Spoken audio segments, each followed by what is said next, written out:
할렐루야. 좋으신 하나님의 은혜와 축복이 예배하는 모든 성도님들에게 함께 하실 줄로 믿습니다.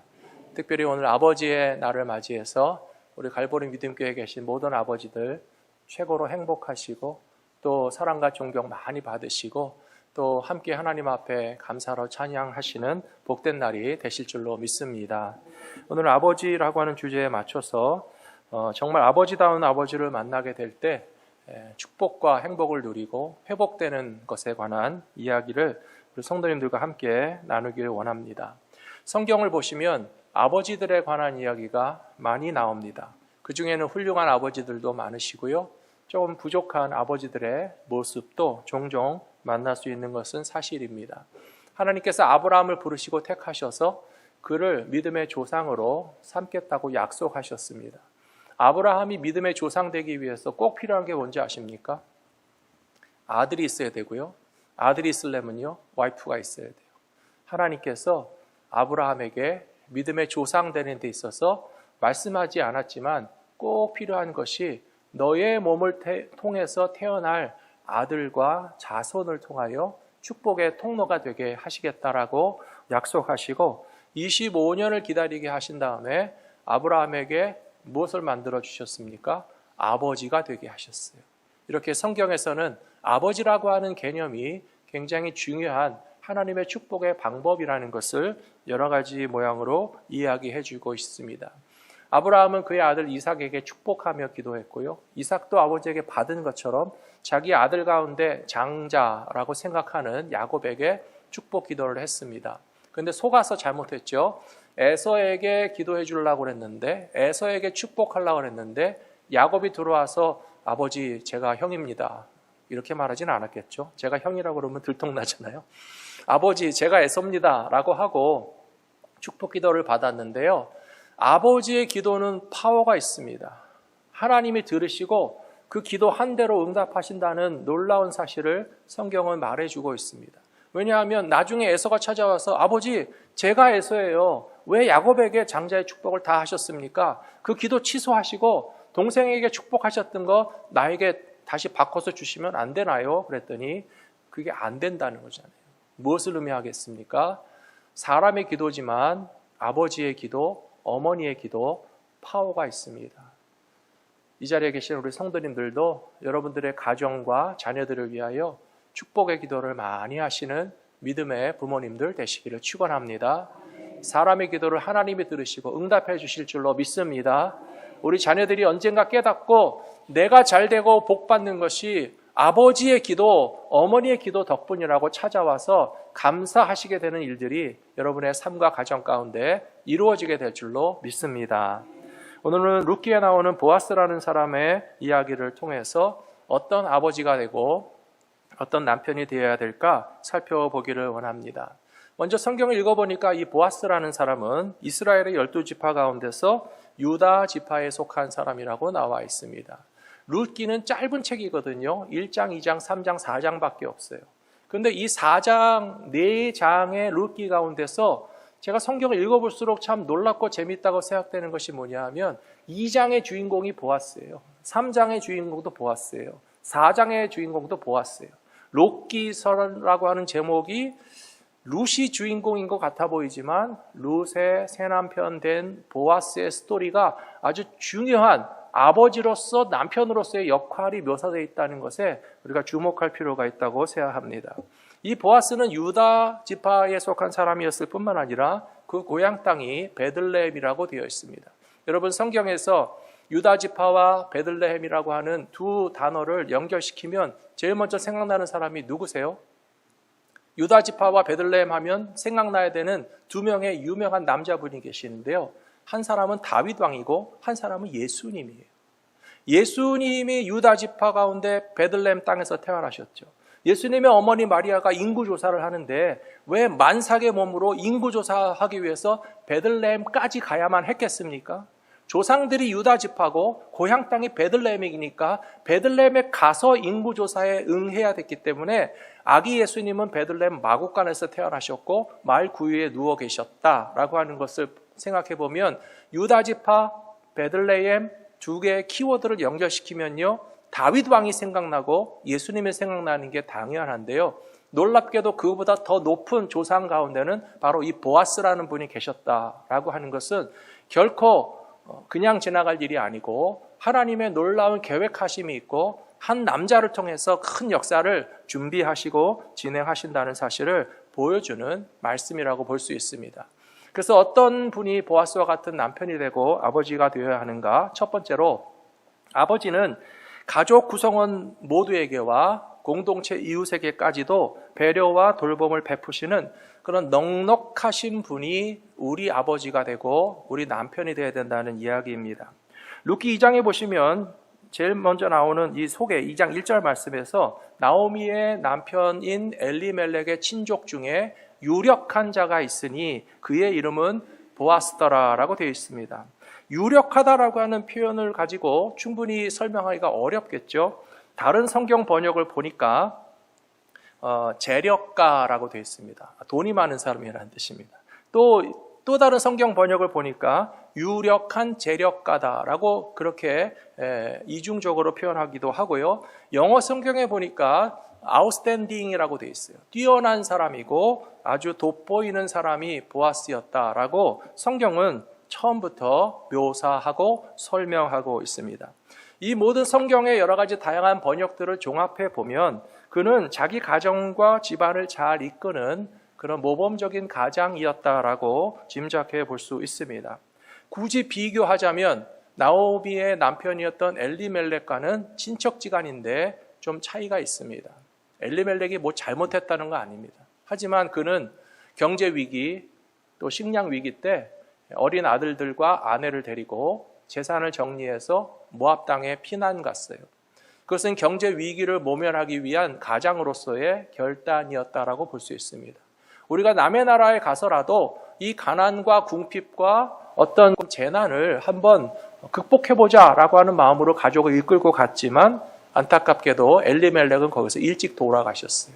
자기 아내가 미망인 되었고 또 아들들에게도 아버지의 부재가 나타났고 또 며느리들도 지켜줄 수 없는 그런 엘리멜렉에 비해서는 보아스는 자기의 책임과 역할을 훌륭하게 잘 해내시는 인물로서 성경이 묘사하고 있다라고 볼 수 있겠습니다.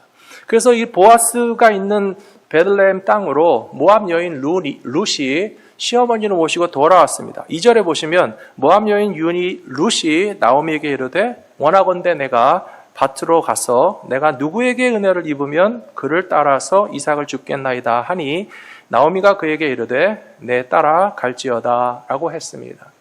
두 여인이 땅도 없고 재산도 없는데 경제 활동을 할 수 있는 것이 매우 제한되어 있습니다. 까딱하면 굶어 죽을 수 있는 상황이에요. 땅도 없고 농사도 짓지 않으면 어떻게 해야 먹고 살 수 있습니까? 남이 농사 지은 데 가서 이삭 줍기 해야 하는데요. 이삭 줍기에 있어서도 어떤 땅 주인을 만나느냐에 따라서 일이 순탄하게 흘러갈 수도 있고 고통스러운 상황이 될 수도 있습니다. 우리는 주변에 있는 사람들을 바라볼 때 어떤 사람들은 아주 너그러우신 분들이 있어요. 다른 사람을 배려하고 또 까탈스럽게 굴지 않는 분이 있고요. 어떤 분들은 너무 알뜰살뜰한 건 좋은데 조금 더 베풀 줄 모르는 좀 아쉬운 마음을 가진 사람을 경험할 때도 있으실 겁니다. 우리말에는요, 쌀독에서 인심난다는 말이 있어요. 집에 쌀독에 쌀이 가득 차 있으면 이웃집이 찾아와서 오늘 저녁 밥 해야 되는데 쌀이 하나도 없네. 그러면 옛날에 쌀 퍼서 나눠주셨죠? 혹은 우리 집에 쌀이 없어도 옆집 가서 쌀 한 바가지 얻어다가 밥 해 먹고 하던 그런 인정이 넘치는 시절도 있었어요. 그런데 이웃집에서 찾아와서 오늘 저녁 밥 해야 되는데 쌀 좀 없어? 우리도 먹고 죽을 애도 없어. 그러면 인심이 살아온 거잖아요. 보아스는 어떤 사람이었다는 뜻입니까? 나그네에게도 넉넉하게 베풀 줄 아는 너그러운 마음을 가진 분이었어요.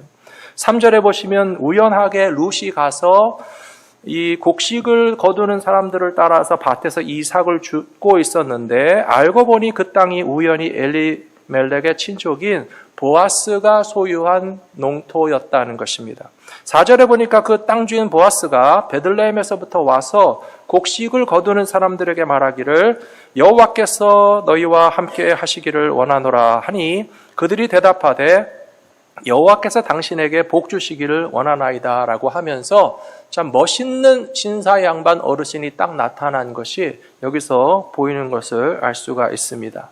보아스는 넉넉한 사람이었어요. 인사할 줄 아는 사람이었어요. 다른 사람들에게 너그럽게 대할 줄 아는 친절한 마음을 가진 사람이었습니다. 그 사람의 눈에 룻이라고 하는 여자가 눈에 띄었습니다. 그래서 8절에 보시면 보아스가 룻에게 이르되 내 딸아 들으라 이삭을 주우러 다른 밭으로 가지 말고 여기서 떠나지 말고 나의 소녀들과 함께 있으라. 그들이 곡식 베는 밭을 보고 뒤따라가면서 마음껏 이삭 줍기를 해도 되는데 내가 그 소년들에게 명령하여 너를 건드리지 말라 하였느니라. 목이 마르거든 그릇에 가서 소년들이 길어온 것을 마실지니라 하는지라. 상황이 이해가 되세요? 나그네예요. 이방인입니다. 남의 밭에서 이삭 줍기 하고 있습니다. 만일에 주인이 당신 뭐야? 남의 땅에 와서 왜 곡식 줍고 있어? 그러면 무서워서 도망가야 되잖아요. 그런데 누구신지 모르겠지만 성실하게 열심히 살려고 노력하는 거 보니까 우리 땅에서 마음껏 가져가셔도 좋다고. 또 젊은 여자이다 보니까 다른 남자들이 짓궂은 행동을 하지 못하도록 내가 딱 단속해놨다고 얘기하면서 심지어 일하다가 목마르면 내 일꾼들이 떠다 놓은 물도 마음껏 마시라고 하는 이런 멋진 분이 세상에 어디 있습니까? 그래서 10절에 보시면 룻이 보아스에게 엎드려서 얼굴을 땅에 대고 절하며 그에게 이르되 나는 이방 여인이거든 당신이 어찌하여 내게 은혜를 베푸시며 나를 돌보시나이까 라고 하면서 감사하며 인사를 하고 있습니다. 사랑하는 성도 여러분, 성경 속에 왜 이런 이야기가 기록되어 있다고 생각하십니까? 저는 오늘 말씀을 묵상하면서 이런 분들이 우리 주변에 있기도 있는 것 같아요. 많이 경험하셨을 거예요. 고마운 분들. 여러분 고마운 분들 기억하고 계십니까? 고마운 분들에게 고맙다는 표현은 다 못하잖아요. 여러분 처음 취직했던 직장 기억하세요? 혹은 비즈니스 하시는데 나에게 첫 번째 거래를 탁 오픈해 주셨던 분, 혹은 내가 하는 사업에 늘 도움을 주고 친절하게 해주셨던 분들. 우리 주변에는요, 우리에게 친절하게 정말 이유도 알 수 없는데 이렇게 친절을 베풀어 주시는 고마운 분들이 사실은 많이 있었다라고 하는 것이에요. 그런데 그것을 놓고 보면 하나님께서 우리에게 만남의 축복도 허락해 주신 것이라고 믿습니다. 우리의 사업 가운데, 가정 가운데, 신앙생활 가운데 좋은 사람을 보내주시고 만나게 하신 것도 하나님의 은혜라고 생각하면서 우리도 베풀고 나누면서 사는 삶을 살면 하나님께서 축복의 통로로 삼아 주실 줄로 믿습니다. 두 번째로 보아스는 어떤 아버지였는가? 연약한 가족, 이웃의 아픔을 치유하고 회복시키는 권위를 가지고 그 권위를 지혜롭게 사용하는 분이었다는 것입니다. 룻기가 4장밖에 안 되는데요. 2장에 벌써 보아스가 등장했죠. 3장에도 보아스의 이야기가 나옵니다. 3장에 보시면 이제 보아스가 지닌 모든 농토에 추수가 다 끝났어요. 그래서 이제 추수의 가을 거지가 끝나면 쫑파티 해야 되잖아요. 그래서 농사하느라고 수고한 모든 사람들 다 모아놓고 좋은 음식 먹고 마시고 파티하고 고생한 거 서로 위로하면서 밤 늦게까지 즐기는 그런 마지막 그 추수 그 하베스트 페스티벌이 준비됐어요. 근데 그날 아침에 시어머니 나오미가 룻에게 조언을 했습니다. 얘야, 오늘 끝나는 날이지? 오늘 끝나면 잔치할 텐데 예쁜 옷 입고 가라. 깨끗이 목욕하고 단장하고 가라. 왜 그렇게 해야 됩니까? 그랬더니 오늘 밤에 다들 먹고 마시고 기분 좋아서 또 피곤해서 잠들어 있을 때 이렇게 해라 라고 지시했어요. 이게 무슨 연애 상담도 아니고요. 결혼 권유도 아니고요. 나오미가 기도하면서 하나님이 주신 지혜를 사용한 것이라고 봅니다.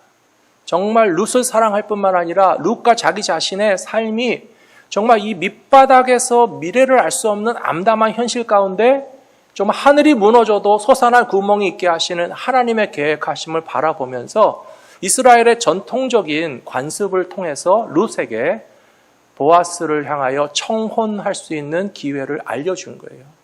그래서 다들 먹고 마시고 누워있을 때 그냥 제자리에서 먹다가 쓰러져서 자는 거 아니에요. 땅의 주인인 보아스가 그렇게 행동하겠습니까? 다른 사람들이랑 다 먹여주고 마시게 하고 쉬게 하면서 자기 자리에 가서 누워서 쉬고 있는데요. 캄캄한 밤중에 룻이 찾아가서 바로 이 보아스의 옷자락을 들추고 그 발 밑에 살짝 누웠어요.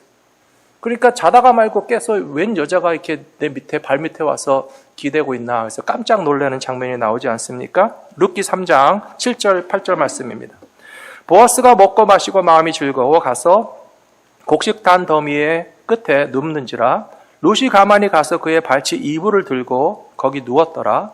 밤중에 그가 놀라 몸을 돌이켜 본즉 한 여인이 자기 발치에 누워 있는지라 이르되 내가 누구냐 하니 대답하되 나는 당신의 여종 룻이오니 당신의 옷자락을 펴 당신의 여종을 덮으소서 이는 당신이 기업을 물을 자가 됨이니이다 하니 그가 이르되 내 딸아 여호와께서 내게 복 주시기를 원하노라 내가 가난하건 부하건 젊은 자를 따르지 아니하였으니 내가 베푼 인애가 처음보다 나중이 더하도다라고 칭찬하고 있습니다. 너무나 멋진 장면이라고 생각해요. 참 아름다운 장면입니다. 이런 것이 정말 신앙인의 사랑이구나라고 하는 게 느껴집니다. 이 젊은 여자이지만 모함 여자고 한번 미망인 됐던 사람이 보아스에게 찾아와서 청혼할 때 보아스의 마음이 어땠겠습니까? 그냥 무작정 반가웠겠습니까? 웬 젊은 여자가 찾아와가지고 나한테 결혼해 주세요라고 하면 그냥 좋습니까? 아니에요. 오죽하면 이런 마음을 먹었을까? 헤아리는 넉넉한 마음이 있어야 돼요. 정말 살아갈 길이 막막해서 내 자신의 인생을 위탁하고 내가 모시고 있는 시어머니도 책임져 주시고 우리 조상들이 받았던 땅의 회복과 가문의 회복을 위해서 내 온몸을 바칠 각오가 되어 있는데 당신께서 나를 받아주시고 책임져 주시겠습니까? 라고 하는 프로포즈를 하는 거예요. 결혼이라고 하는 건 하나의 매개체일 뿐이고 정말 믿음 안에서 내 인생을 걸고 당신이 거절하거나 받아주지 않으시면 우리는 살 소망이 없고 당신이 우리를 용납해 주신다면 우리는 하나님의 은혜로 회복될 수 있는데 그런 남편이 돼주시고 그런 아버지가 돼주시겠습니까? 라고 제안했을 때 보아스가 그것을 귀하게 생각했습니다.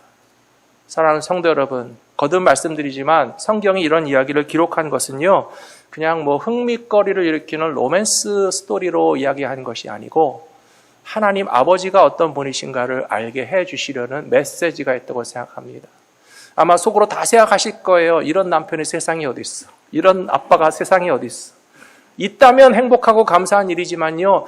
이거는 정말 성경에나 있을 수 있는 정말 비현실적이고 초현실적인 인물이다라고 생각하지만 성경이 말해주시고자 하는 메시지는 하나님 아버지가 우리에게 그런 아버지가 되셔서 우리에게 배려를 베풀어 주시고 나그네 된 우리를 환영해 주시고 우리가 의탁할 수 없는 내 삶을 하나님 나의 삶을 보호해 주시고 받아주시옵소서 라고 맡겨드리면 우리를 품에 안아주시고 지켜주시는 하나님 아버지가 되신다는 사실을 믿고 나아가시는 저와 여러분들이 되시기를 축원합니다. 그래서 저는 이 말씀을 묵상하면서 누가복음 15장에 나오는 돌아온 탕자의 이야기와 어떤 맥락이 연결된다는 것을 볼 수가 있었습니다. 누가복음 15장 22절에 보시면 이런 말씀이 나와 있죠. 아버지는 오늘 아버지 날입니다. 키워드가 아버지예요.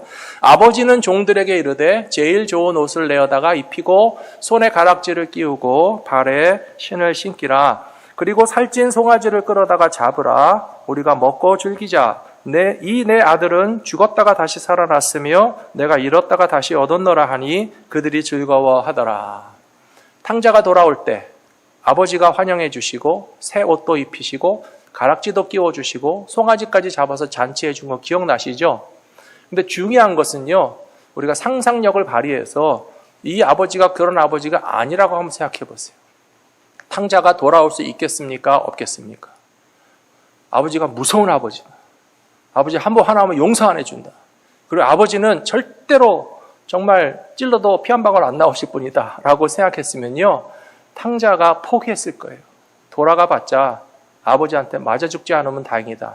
뭐하러 아버지에게 가나? 차라리 딴 데로 도망가지 라고 했을 텐데 성경에 기록되어 있는 탕자의 아버지는요, 그런 아버지가 아니에요.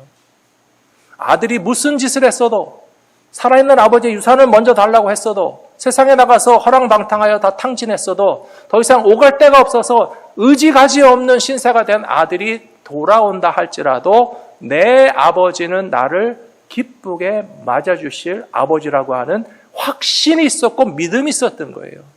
이 아버지가 어떤 아버지겠습니까? 하나님 아버지신 거예요.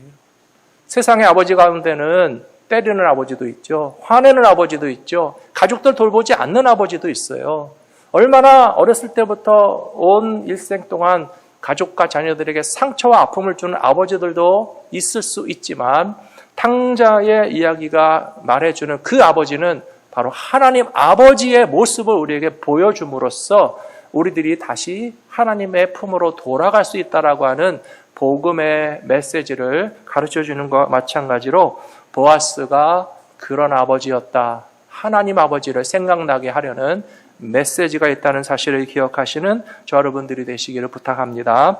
세 번째로 보아스는 아버지의 권위와 영향력을 발휘하면서도 적법하고 정당함을 지키면서 또 희생하는 마음으로 아버지의 역할을 감당했다는 것입니다. 이제 룻기 4장에 가서 보시면 또 재밌는 이야기가 펼쳐집니다. 그렇다면 이 나오미의 남편, 죽은 남편이죠. 엘리멜렉에게 가까운 친척 가운데서 토지를 상속하고 가족들을 책임질 사람이 있어야 되거든요. 그런데 우선순위로 봤을 때 우리 족보에도 보면 친척이 있죠. 뭐 사촌, 팔촌, 육촌 나가지 않습니까? 족보에 보시면 이렇게 엘리멜렉에게도 이 혈연 관계에서 더 가까운 친척이 혹시 있다면 그 사람이 맡아서 땅도 회복하고 가족도 책임지는 것이 원칙이었어요. 그러다 보니까 보아스는 그 사람보다는 우선순위에 밀리기 때문에 내가 아무리 원하고 바래도 나설 수 없는 입장에 있었습니다. 참 재밌는 거는요.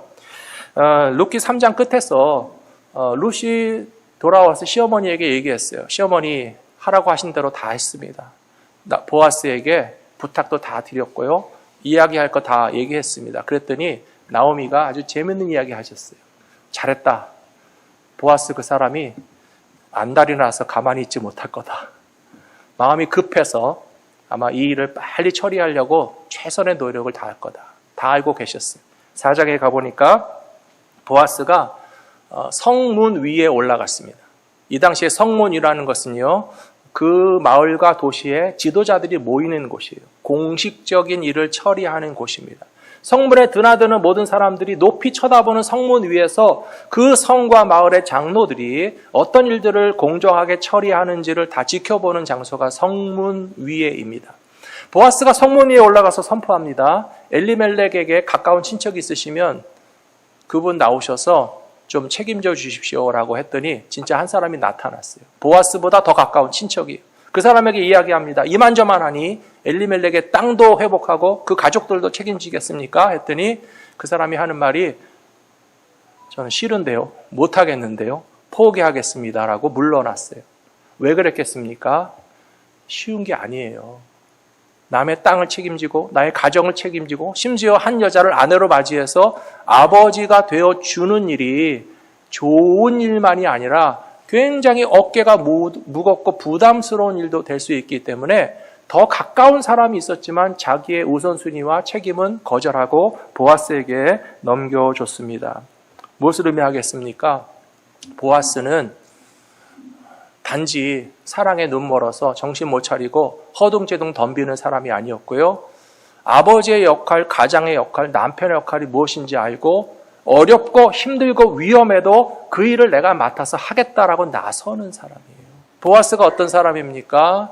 이 가정을 살리기 위해서 엘리멜렉의 땅이 남자의 이름으로 돌아오게 하기 위해서 나오미는 연세가 많으시지만 아직 젊은 룻은 또 시집가서 아기도 낳고 아들도 생기면 그 가문이 회복될 텐데 이 나이에 내가 그거 감당하기 쉽지 않은 일이지만 내가 하겠다라고 나서는 사람이잖아요. 성경에 보시면 보아스와 룻의 나이 차이가 많아요. 그래서 계속 뭐라고 부릅니까? 내 딸아, 내 딸아 부르잖아요.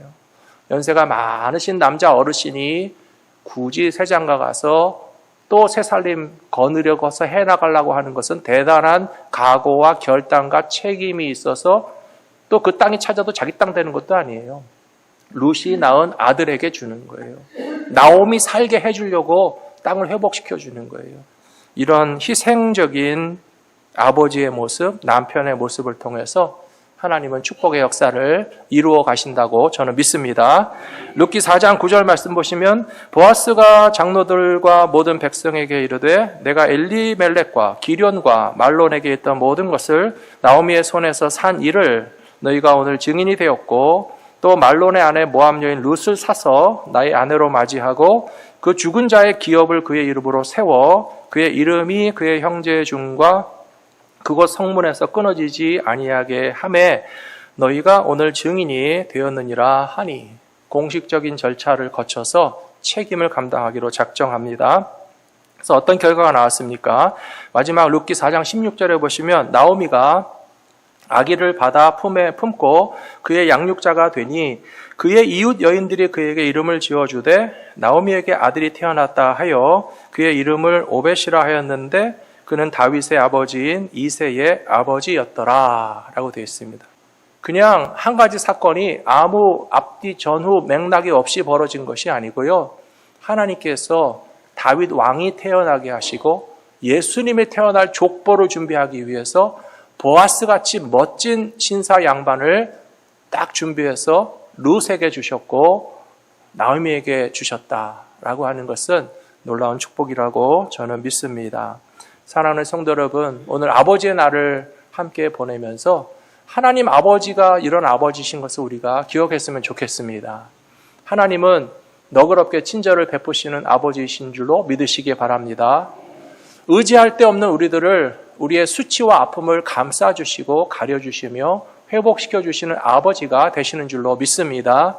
하나님께서 우리를 회복시키실 계획이 믿음의 백성들 가운데 반드시 이루어짐을 믿고 나아가시는 갈보리 믿음교회 성도들이 다 되시기를 축원합니다.